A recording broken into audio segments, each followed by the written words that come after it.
perjalanan kita menuju dewasa, saya ambil contoh tentang anatomi tubuh. Ya, dalam perjalanan kita menuju kedewasaan, ketika kita bertumbuh, ketika umur kita semakin tua, Bapak Ibu sadar atau tidak, tubuh kita pasti menunjukkan perubahan-perubahan yang nggak pernah bisa kita tahan. Saya ambil contoh. Bapak Ibu, apakah gigi yang kita miliki ini adalah gigi yang tetap dari bayi? Tidak. Dalam usia tertentu, gigi kita, maka dia akan tanggal satu-satu, kan gitu. Sehingga tidak aneh kalau Bapak Ibu melihat lagi foto-foto sama cucu misalnya, begitu bilang smile, smile, jendelanya 2 gitu. Jendelanya 3. Matius 18 ayat 1 sampai dengan 5. Yang diberi judul Siapa yang terbesar dalam kerajaan sorga. Pada waktu itu datanglah murid-murid itu kepada Yesus dan bertanya, siapakah yang terbesar dalam kerajaan sorga? Maka Yesus memanggil seorang anak kecil dan menempatkannya di tengah-tengah mereka. Lalu berkata, aku berkata kepadamu, sesungguhnya jika kamu tidak bertobat dan menjadi seperti anak kecil ini, kamu tidak akan masuk ke dalam kerajaan sorga. Sedangkan barang siapa merendahkan diri dan menjadi seperti anak kecil ini, dialah yang terbesar dalam kerajaan sorga. Dan barang siapa menyambut seorang anak seperti ini, dalam namaku, ia menyambut aku. Demikianlah pembacaan Alkitab. Berbahagialah orang-orang yang memegang peringatan-peringatannya, yang mencari Dia dengan segenap hati, yang juga tidak melakukan kejahatan, tetapi yang berjalan menurut jalan-jalan yang ditunjukkannya. Haleluya. Haleluya.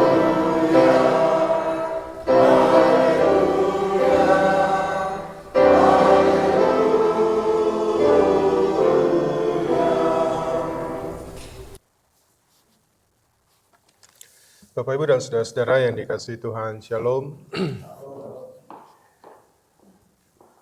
Kalau kita lihat, saya mohon ayatnya ditampilkan di layar, supaya kita mau belajar sesuatu dari sini.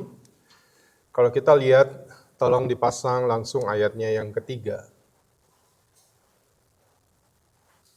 Ya, Bapak Ibu lihat, setelah murid-murid datang kepada Yesus, mereka bertanya, di antara ke-12 orang tentang siapa yang terbesar. Karena dalam pandangan dunia, big is beautiful.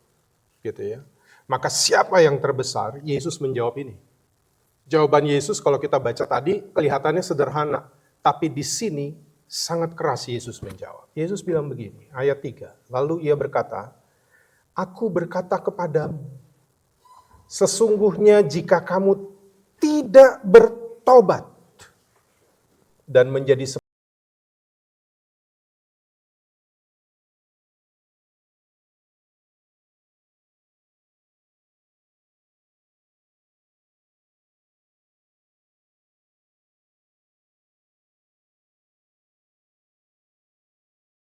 18 ayat 1 sampai 5 ini, Tuhan Yesus mengatakan, jika kamu tidak bertobat dan menjadi seperti anak kecil ini. Kalimat menjadi seperti anak kecil ini diulang Yesus. Di ayat keempat, Yesus mengulangi lagi, dia katakan, sedangkan barang siapa merendahkan diri dan menjadi seperti anak kecil ini, dialah yang terbesar dalam kerajaan sorga. Saya mau mengajar kita hari ini, ada perbedaan antara menjadi seperti anak kecil dan bertingkah seperti anak kecil. Itu beda. Menjadi seperti anak kecil menurut Yesus berarti ada beberapa hal yang menjadi kriteria dari seorang anak kecil yang Yesus inginkan agar tetap dimiliki oleh para muridnya. Tetapi bukan kelakuannya atau sifatnya yang kekanak-kanakan. Dalam bahasa Inggris, secara sederhana mau dibilang begini, Jesus calls us to be childlike, not childish. Itu berbeda. Ya. Menjadi seperti anak kecil itu berbeda dengan sifat kekanak-kanakan yang tidak mau dewasa. Dan percaya atau tidak Bapak Ibu, bahwa sifat kekanak-kanakan yang tidak mau dewasa seringkali menimbulkan masalah dalam kehidupan ini, bahkan sering menjadi sumber masalah. Masalahnya adalah banyak orang yang sulit membedakan antara childlike, menjadi seperti anak kecil, dan childish, bertingkah seperti anak kecil. Dalam perjalanan kita menuju dewasa, saya ambil contoh tentang anatomi tubuh. Ya, dalam perjalanan kita menuju kedewasaan, ketika kita bertumbuh, ketika umur kita semakin tua, Bapak Ibu sadar atau tidak, tubuh kita pasti menunjukkan perubahan-perubahan yang nggak pernah bisa kita tahan. Saya ambil contoh. Bapak Ibu, apakah gigi yang kita miliki ini adalah gigi yang tetap dari bayi? Tidak. Dalam usia tertentu gigi kita, maka dia akan tanggal satu-satu kan gitu. Sehingga tidak aneh kalau Bapak Ibu melihat lagi foto-foto sama cucu misalnya, begitu bilang smile, smile, jendelanya 2 gitu. Jendelanya 3 gitu. Kenapa? Karena memang nggak bisa ditahan. Tubuh ini ketika dia berjalan menuju kedewasaan, maka ada yang perlu tanggal. Oke? Yang berikut, contoh bahwa ketika kita menuju dewasa, bahkan bertambah tua, maka sadar atau tidak, rambut kita nggak bisa kita tahan terus untuk tetap menjadi hitam. Kalau hitam berarti nggak apa-apa juga mau dicat. Tapi kita nggak bisa tahan itu. Bahwa dalam tubuh kita pun, dalam proses menuju kepada kedewasaan, maka ada hal-hal yang berganti. Hormon pun demikian. Hormon laki-laki, hormon perempuan, begitu laki-laki, begitu remaja mau menuju ke pemuda, suaranya berbeda. Wanita juga demikian, perempuan ketika mulai remaja ada hormon-hormon yang membuat bentuk tubuhnya berbeda. Nggak bisa ditahan. Ada perbedaan. Maka menjadi lucu misalnya, saya ambil contoh. This is just for example, Roland. Don't you mad of me, okay? Just for example. Roland yang berusia 20 lebih, saya nggak tahu exactly how old are you, tapi Roland yang 20 tahun lebih, dengan badan yang kuat, muka yang segar, dalam usia yang muda, akan menjadi lucu kalau pada saat Roland lagi ngomong sama kami, lalu dia tertawa, tertawanya seperti Hendrik. Hendrik itu ponakannya Roland, yang not even 1 year, kalau ketawa, gitu. Kalau kita melihat Hendrik ketawa di usia dia 1 tahun lucu. Tapi kalau Roland tertawa seperti Hendrik, it's not funny anymore. Right? Yeah. Jadi, Bapak Ibu, dari sini kita mau belajar. Ya, bahwa perubahan itu harus terjadi. Dan Yesus menegur murid-muridnya yang sudah mengikuti dia. Ketika bertanya, tiba-tiba bertanya, bukan tiba-tiba, mereka sudah beberapa kali memperbincangkan hal ini, dan kemudian berani-beraninya datang kepada Yesus dan bertanya, siapa yang terbesar di antara kami? Dan Yesus menjawab hal itu dengan memanggil seorang anak, mendudukkannya di sampingnya, dan langsung ngomong kepada murid-muridnya. Ini contohnya.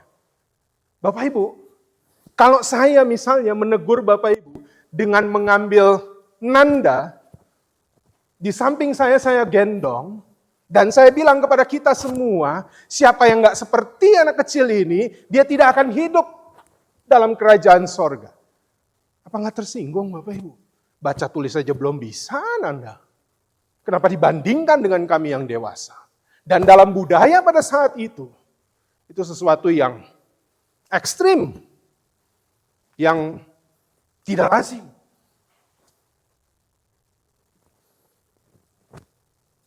Maka pada hari ini kita belajar apa yang Yesus maksudkan kepada murid-muridnya. Ketika ia meminta mereka bertobat. Tegas Yesus bilang, bertobat. Dan menjadi seperti anak kecil.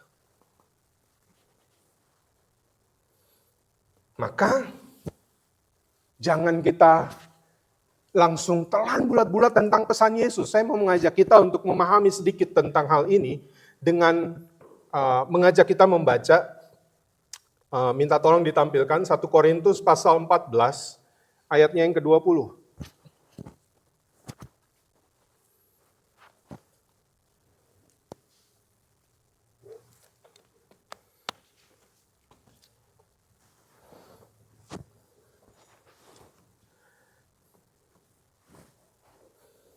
Ya, dikatakan begini. Saudara-saudara, janganlah sama seperti anak-anak dalam pemikiranmu. Jadilah anak-anak dalam kejahatan, tetapi orang dewasa dalam pemikiranmu. Dalam New Living Translation, saya bacakan bagi kita, dia lebih mengena. Dia bilang begini, Dear brothers and sisters, don't be childish in your understanding of these things. Be innocent as babies when it comes to evil, but be mature in understanding matters of this kind. Mengapa Yesus memanggil dan menempatkan anak kecil ini? Nah, ada beberapa hal. Yang pertama, ketika para murid mengikut Yesus, mereka tahu Yesus beberapa kali berbicara tentang kerajaan sorga. Lalu ada di dalam benak mereka bahwa, kerajaan sorga. Seperti apa yang mereka lihat pada saat itu. Ada raja, ada perdana menteri, ada orang-orang pilihan. Maka mereka sedang berpikir, nanti waktunya pada saat Yesus berkuasa dalam kerajaan sorga itu, maka kami statusnya apa? Posisi kami bagaimana? Kehebatan kami dalam sorga itu bagaimana? Misalnya begini, kalau Pak Oscar menang dalam sebuah pemilihan presiden, Pak Oscar adalah jemaat gereja kasih anugerah. Saya langsung dekatin Pak Oscar. Pak Oscar, butuh menteri agama tuh. Iya kan? Butuh menteri agama. Kenapa tak pakai toga? Kita kan Pak Oscar punya pendeta, kita Jo menteri agama. Di belakang ada Pak polisi, Kapolri Jo itu. Langsung berpikir tentang apa yang bisa saya dapat dari keuntungan itu. Ini yang Yesus tegur. Ini yang Yesus bilang bertobat. Dengan menempatkan seorang anak kecil di tengah-tengah mereka, Yesus membuat kontras secara langsung menunjukkan bahwa jalan menuju kebesaran dalam kerajaan Allah bukan lewat pengaruh dan keunggulan, tapi lewat kerendahan hati dan ketergantungan penuh kepada Allah, seperti seorang anak kecil bergantung kepada Bapaknya. Yang kedua, Yesus menegur tentang cara berpikir duniawi. Dengan menghadirkan seorang anak, Yesus mengguncang cara pandang duniawi ini. Saya bilang tadi, anak kecil itu bukan contoh yang lazim untuk kebesaran menurut standar dunia. Dan Yesus membalikkan nilai-nilai duniawi ini. Dengan orang-orang yang mengagungkan kuasa, kehebatan, kepintaran, posisi sosial, Yesus menunjukkan bahwa Allah menilai kebesaran secara berbeda. Yang ketiga, Yesus menginginkan kita, yang tadi saya sebut, childlike dalam hal positif. Kamu belajar dari anak ini, apa yang mau dipelajari? Rendah hati, tulus, seorang anak akan lekas mengampuni, bergantung penuh pada Tuhan. Seperti seorang anak yang berlari kepada bapaknya pada saat ia takut. Percaya bahwa bapaknya akan menolongnya. Yang keempat, Yesus mengajar kita untuk tidak childish, yaitu berperilaku seperti anak kecil dalam hal negatif. Apa itu? Mementingkan diri sendiri. Iri hati. Kalau lihat dia punya 2 oto, mobil-mobilan, kita juga harus punya 2. Dia punya 3 kue, kita juga harus punya 3. Atau kalau boleh kita 4. Dan seterusnya. Tidak sabar. Tidak dewasa secara emosi. Selalu cemburu, suka mengeluh. Atau seperti anak-anak yang ngambek saat tidak mendapatkan mainan yang dia inginkan. Ini mewakili sikap egois dan tidak mau memahami kehendak Allah ketika sesuatu tidak sesuai dengan harapan kita. Maka hari ini, dari firman ini, saya nggak menjelaskan soal bagaimana latar belakangnya. Kita udah pernah tahu, Yesus baru ngomong soal penderitaan, mereka langsung mikir tentang, oh Yesus udah mau menderita. Sama kayak semut kan, semut kita ganggu sedikit aja dia punya senjata pasti dia pakai, dia capit kita.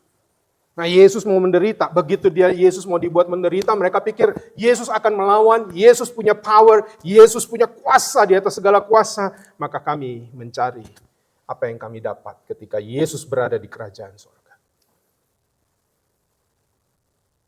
Tapi hari ini, Tuhan Yesus mengajar kita berbeda. Apalagi, nah ini saya menyorotinya lebih kecil lagi, ketika penderitaan, atau pencobaan, atau ujian hidup, itu tidak boleh menjadi penghalang kedewasaan kita.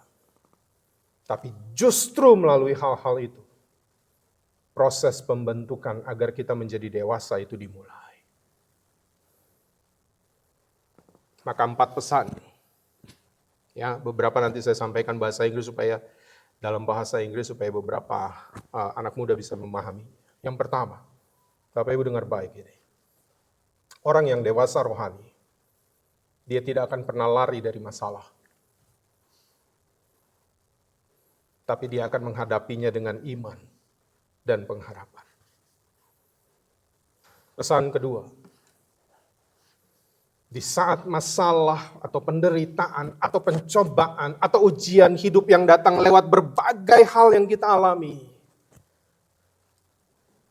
orang yang kekanak-kanakan atau childish, dia akan selalu berteriak, "Why God? Why me?"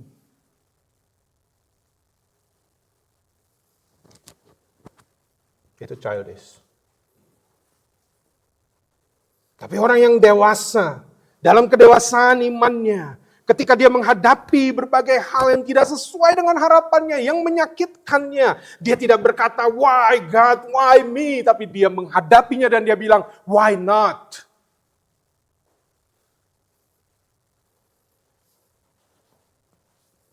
How could he say why not?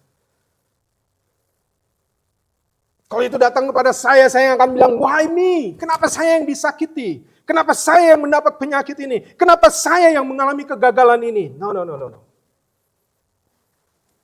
I will say, why not?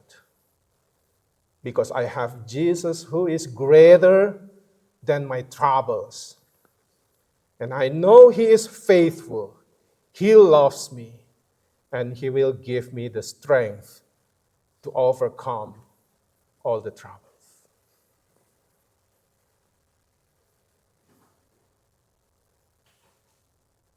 So let us grow in faith and spiritual maturity, becoming the kind of people Jesus longs for us to be.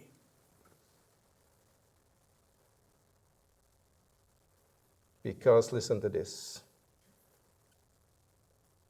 true maturity is not seen in how we arrange our lives to avoid trouble, but in how we remain steadfast, faithful, and humble, even when life doesn't go as planned. Ketika Yesus bilang, bertobat, Yesus mau ada perubahan, ada sesuatu yang kamu tinggalkan dari cara berpikirmu yang seperti kanak-kanak. Tapi Yesus mau kita dewasa, semakin dewasa. Jangan hadapi masalah, caranya begitu lagi, begitu lagi, begitu lagi. Itu kita tidak belajar sama sekali dan tidak menjadi dewasa. Tetapi apapun masalah, kalau itu datang, kita punya keyakinan. Saya punya Tuhan yang lebih besar. Tuhan yang mengasihi saya, Tuhan yang setia kepada saya. Tuhan yang akan menuntun, memimpin, dan membawa saya melewati berbagai penderitaan ini. Dan di sana, pasti iman kita akan terus bertumbuh. Kita menjadi dewasa. Tapi kita juga punya kebergantungan. Bapak Ibu lihat contoh tadi ya. Berkata why not, itu karena kita yakin pada siapa kita bergantung. Dan Dia adalah Allah yang setia bagi kehidupan kita. Jadi saya mau bilang, setiap hidup kita yang kita jalani, di sana ada journey to maturity. Jalani itu. Karena itulah yang Tuhan mau. Supaya kita semakin dewasa, semakin dewasa, semakin dewasa dalam menjalin relasi kita dengan Tuhan. Dan kita akan melihat betapa baiknya Tuhan dalam kehidupan kita, meskipun ada hal-hal yang tidak berjalan sesuai dengan keinginan kita. Tuhan memberkati kita sekalian. Amin.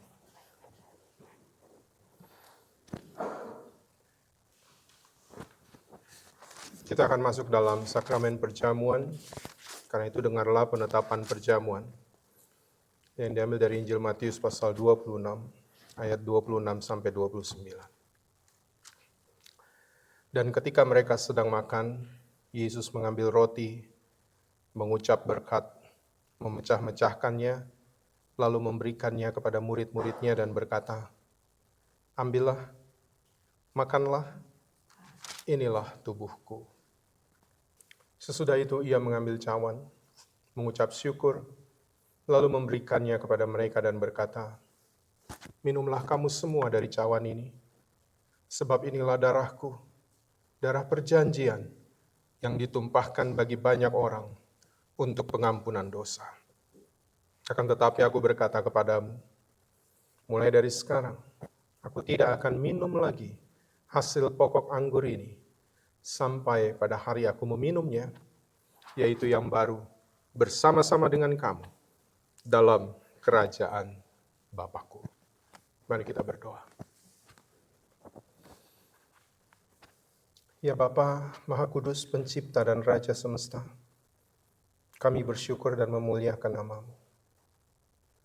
Sebab kami percaya bahwa roti dan anggur dalam cawan ini adalah lambang tubuh dan darah Tuhan Yesus. Melalui roti dan anggur dalam cawan, Engkau mempersatukan kami dengan Yesus Kristus, agar kami beroleh pengampunan dosa dan hidup baru yang kekal, untuk memaklumkan kerajaan-Mu dan kebesaran pengasihan-Mu bagi dunia ini, dan menjadikan kami milik-Mu. Engkau mengangkat kami semua orang yang jatuh, menegakkan yang tertunduk, memulihkan hati yang hancur. Engkau menghibur yang berduka, membebaskan yang tertindas, dan menghentikan semua badai kehidupan.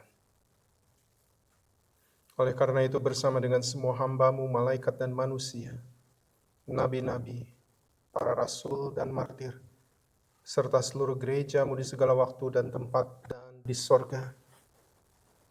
Kami memuji dan memuliakan nama-Mu dalam madah kebesaran yang tiada hentinya.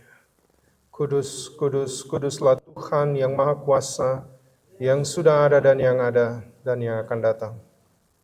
Kami memuji nama-Mu ya Bapa karena pemberian-Mu yang paling utama. Anak-Mu Yesus Mesias, yang rela disalibkan untuk